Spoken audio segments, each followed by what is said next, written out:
Hello and welcome to a brand new episode of Battle Cry with me, Shiv Aroor, the show that gets you up close with how India fights. And what a time to bring you this episode because self-reliance, Atmanirbharta is really in the air. It's no longer just a campaign slogan. It's really happening. From fighter jets to firearms, India is looking within finally for defense.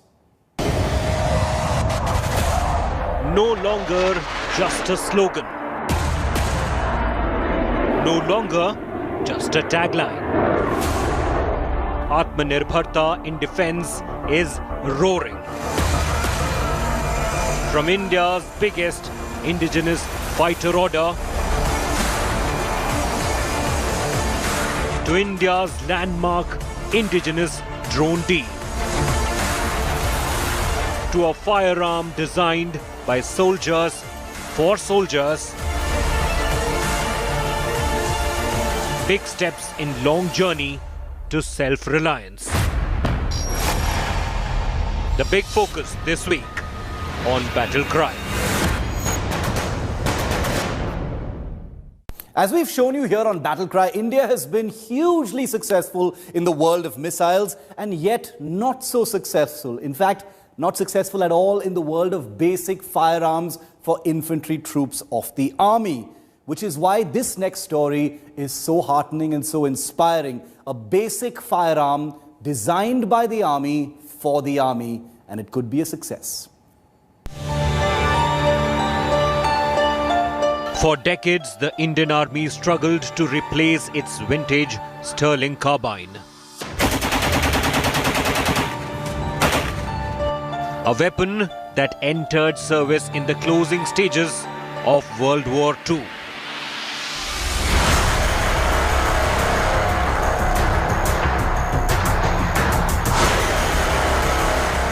Over the past 15 years, the army has often resorted to piecemeal imports of alternatives like the German HNK MP5, MP9 and the Uzi.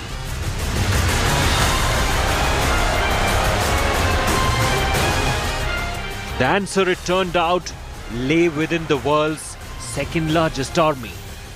An Indian Army officer has designed and produced the first prototypes of a compact 9mm submachine gun. The ASMI, as it is called, was designed by Lieutenant Colonel Prasad Bansod of the Army's Mao-based infantry school. The prototype weapon was produced in just 4 months in collaboration with the DRDO and tested by firing over 300 rounds each.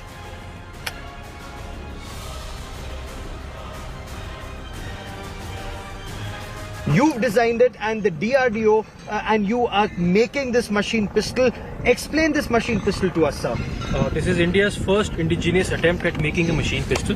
It is based on the in-service 9mm ammunition. This product has been conceptualized at the infantry school Mao, and we have made it with the help of ARD, Armament Research Development Establishment Pune. The weapon functions on the in-service 9mm ammunition. It fires from a high-capacity 33-round magazine. The magazine can be inserted in the pistol grip. Weapon features a folding buttstock, by which the weapon becomes very compact to carry. The butt can be deployed easily. The weapon features a charging handle, which in this case is fixed onto the left side. However, depending on the tactical situation, the charging handle can also be shifted on the other side of the weapon. So, for example, if I want to cock this weapon and I use my left hand, I will have the cocking handle here. Yes. Alternatively, I just twist this and pull it and then fire. Yes. The ASMI comes at a time when things have been particularly bumpy in the world of Indian firearms, forcing imported options.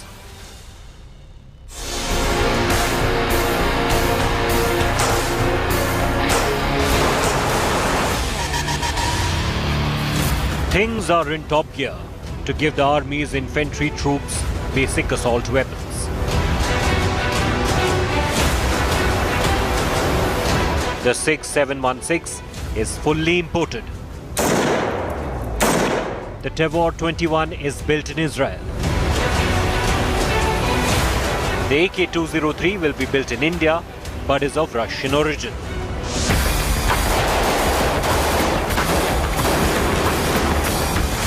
The Car 816 could be built in India, but again isn't an Indian product.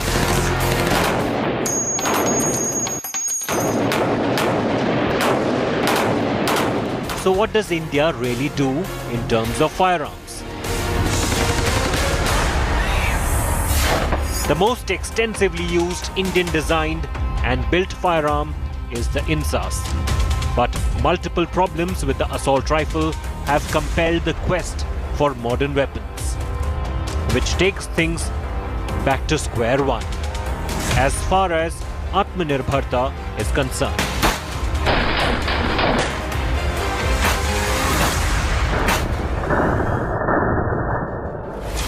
Other indigenously designed weapons have found favor with the paramilitary and police, but now with the army, including the joint venture Protective Carbine, the Amog Carbine. Amog Carbine. This is the carbine that the Ordnance Factory Board produced to fire the 5.56 into 30 round. With these weapons all rejected by the Indian Army, the large-scale private sector has stepped in with its own offerings, all of which are available to the Indian Armed Forces.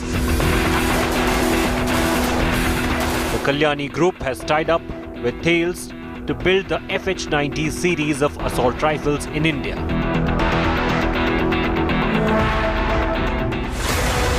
Punch Lloyd has a joint venture with Israeli Weapons Industries to build the Tavor 7 and X-95 weapons.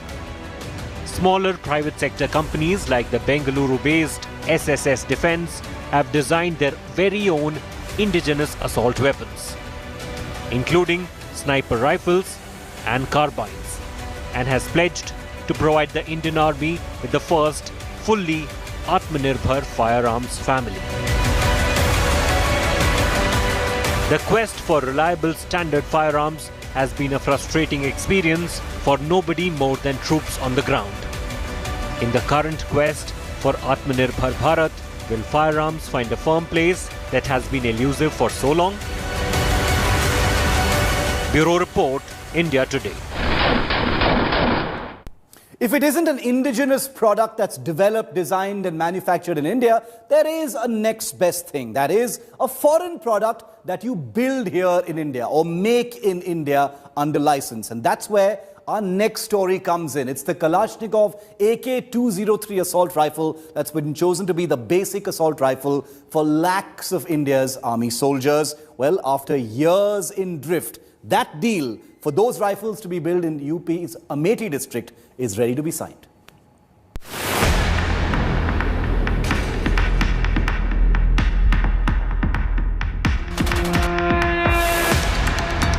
The basic minimum when it comes to the army in the field.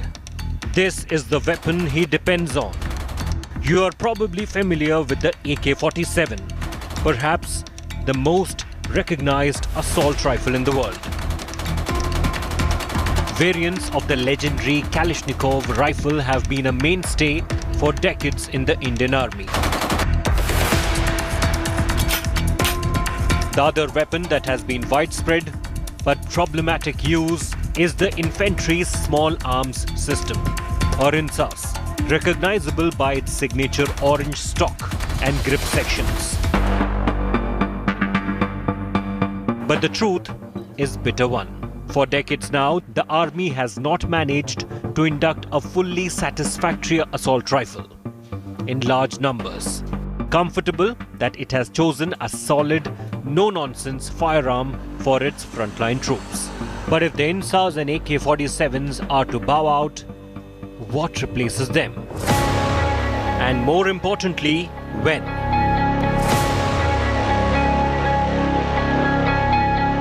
The weapon that will be adopted in the largest numbers is this one, called AK-203, which is in fact a derivative of the old AK-47 itself. Much more modern and fine-tuned for updated combat. Nearly 7 lakh of these are to be built in UP's Amethi district as part of a joint venture between Russia's Kalashnikov and India's Ordnance Factory Board. The Indian Army chief has signalled that after years in suspense, the India-Russia deal is all set to be signed very soon. All-round development has taken place. We have signed a number of contracts in the last year.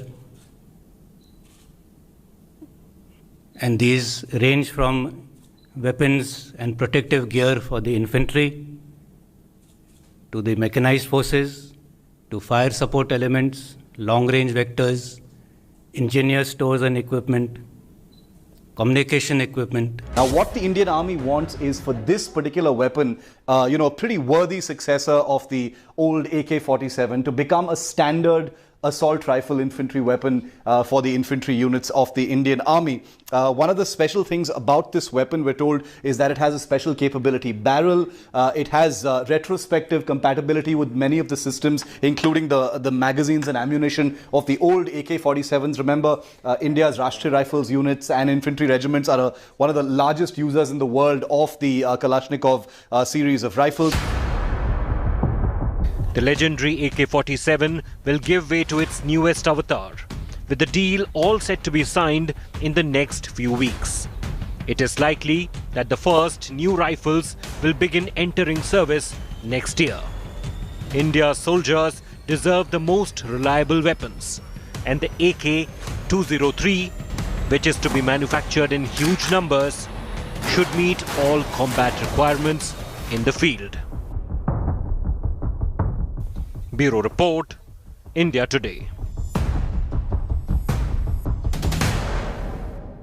And on the topic of self-reliance and Atmanirbharta, there couldn't have been a bigger step than India clearing a deal for 83 LCA Tejas fighters designed, developed and to be built here in India. Its biggest ever aviation contract of this kind, and it is an Indian fighter. That's what's so great about it. Here's more.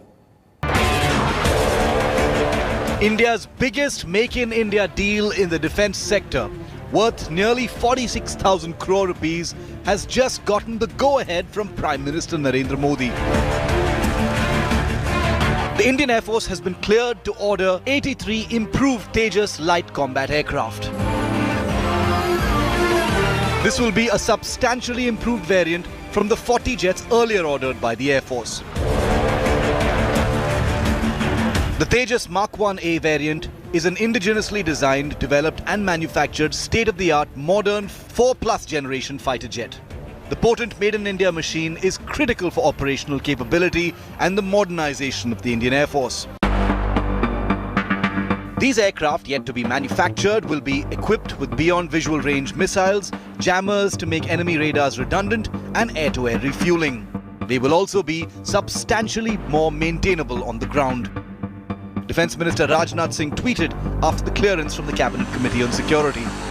This deal will be a game changer for self-reliance in the Indian defence manufacturing. The LCA Tejas incorporates a large number of new technologies, many of which were never attempted in India.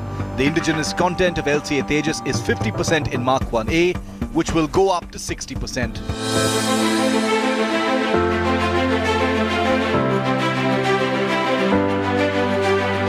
The LCA Tejas, designed by the Aeronautical Development Agency or ADA under the Defence Research and Development Organisation and manufactured by HAL, is expected to be the backbone of the Indian Air Force in the future, as the mantra is self-reliance by reducing imports.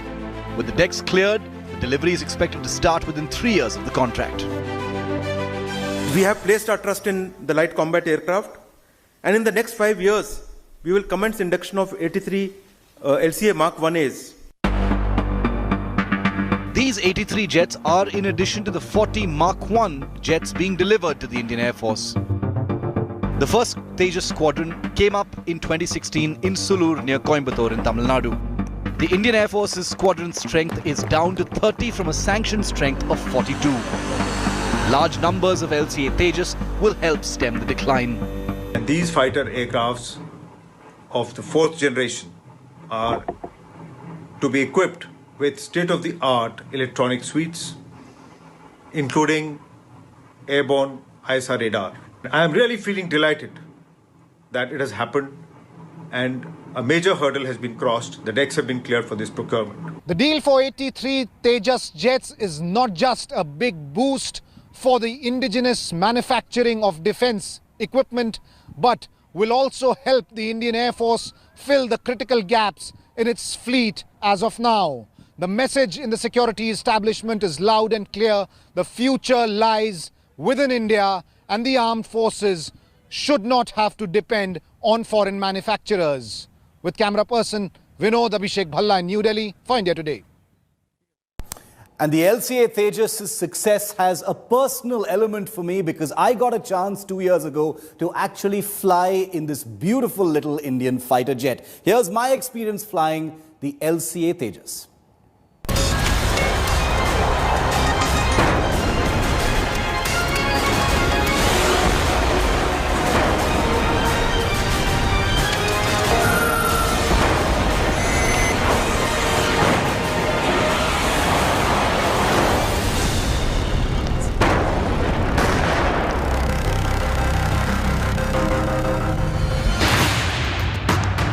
Locked, loaded and ready for battle.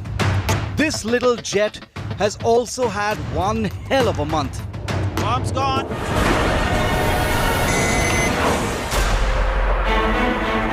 The compact fighter is ready for a fight and ready for history with a mega deal around the corner. And in the aftermath of Pulwama, as India and India's Air Force teaches Pakistan a bloodied lesson, as the Indian Air Force gets set to sign up for 83 more of this Desi jet, India Today was invited to meet the Air Force's newest member. Well, not just meet, but actually fly the light combat aircraft Tejas. First things first, I obviously couldn't wear just about anything for the flight. A team from the Tejas program helps me get into full fighter pilot gear. From the flying suit, to the boots, the G-suit to counter the dangerous levels of acceleration force, or G in a fast jet. And finally the fighter helmet with an oxygen mask. Now fully kitted out, I get to meet the man who'll be commanding the flight. And given the circumstances, I couldn't have possibly asked for a greater pilot to be in charge. This is Air Vice Marshal N. Tiwari, Chief of the National Flight Test Center that oversees the testing and proving process of the LCA Tejas. Briefed and ready for the mission, we head out to the tarmac. On a scorching hot Bengaluru day, as we reach the flight line, the LCA Tejas jets finally loom into view. A pair of them from the actual Air Force squadron that flies them now. After several minutes of checks, we taxi out. The cockpit is a cozy little space with a multitude of flat panel displays designed to give pilots every possible piece of information they could need while in the air. Then we wait for clearance to take off.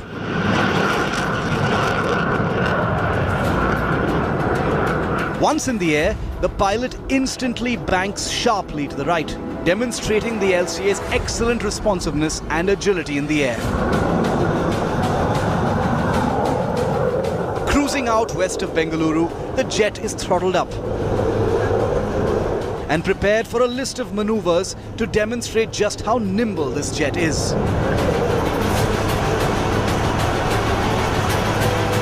From a barrel roll to a high G loop to a few minutes where I'm given control of this fighter jet. The fully Indian control laws are super evident in this fighter's supremely excellent reflexes. The jet we're flying doesn't have weapons for obvious reasons, but don't let that fool you. The LCA Tejas already packs a formidable punch. The Tejas is already proven on a variety of weapons, including beyond visual range air-to-air missiles, heat-seeking close combat missiles, laser-guided or gravity bombs of the kind that were used in Balakot, and future weapon fits that include the BrahMos supersonic cruise missile and indigenous Astra long-range air-to-air weapon. From start to finish, I've spent just over 2 hours with Team Tejas. And it has begun to become clear why a fighter jet that was once derided is now being embraced by a new generation of Indian fighter pilots, just like the Mirage 2000 once was in the 1980s and 90s. Well, the LCA Tejas took its first flight back in 2001. It was Atal Bihari Vajpayee who christened it the Tejas, Radiance. Well, for India's very own aviation effort, this hopefully will be an era of radiance. With the LCA Tejas here at the Yelahanka Air Base, with video journalist Shiv Aroor, this is Shiv Aroor for India Today. India has always been an importer of drones, big and small, which is why a deal that was awarded by the Indian Army in the last few days is so significant. It's a 140 crore deal for a startup comprised of IIT graduates who are building drones for surveillance at the highest altitudes, including the friction points where the Ladakh standoff is happening.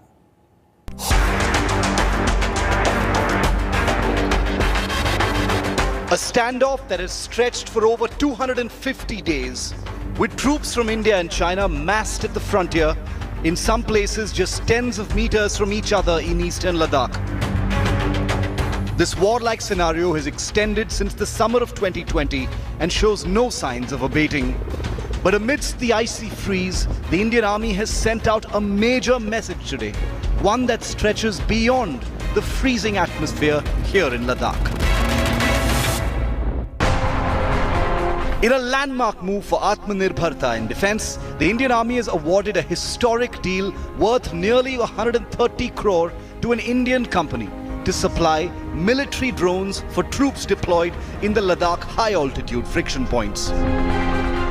The Switch drone, seen here in video footage of trials conducted last year, will be built by its maker IdeaForge in Bangalore and supplied in large numbers to the Army very quickly. Weighing less than 7 kilograms and with a flight time of 2 hours, these drones will be launched by Army troops or special forces and can conduct surveillance and intelligence gathering missions at ranges out to 15 kilometers and altitudes of over 4,000 meters, allowing Indian troops to keep a flexible, fully Indian eye on the other side when necessary. IdeaForge UAVs are built like a bird and tested like a tank.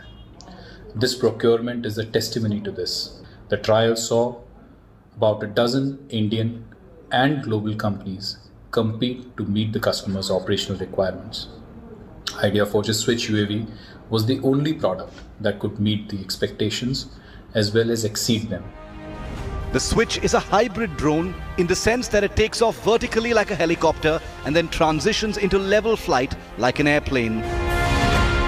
It's the first major Indian contract for an Indian drone.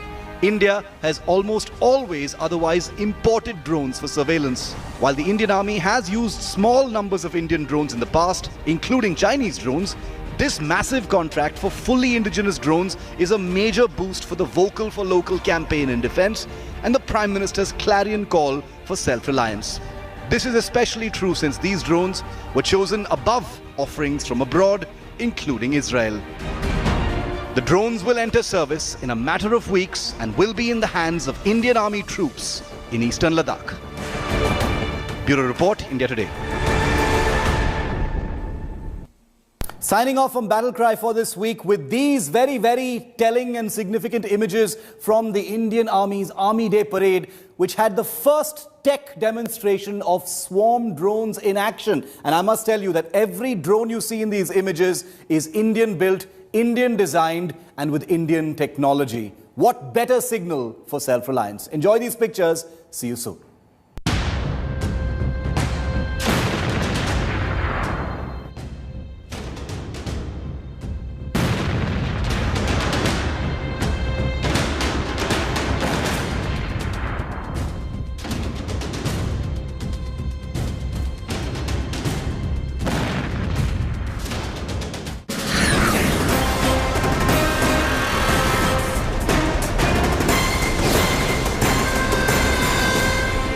Hi everyone, Preeti Chaudhary here. Hope you like this video. For latest news and analysis, like and subscribe to the India Today YouTube channel. And don't forget to press the bell icon to stay updated. Thank you for watching.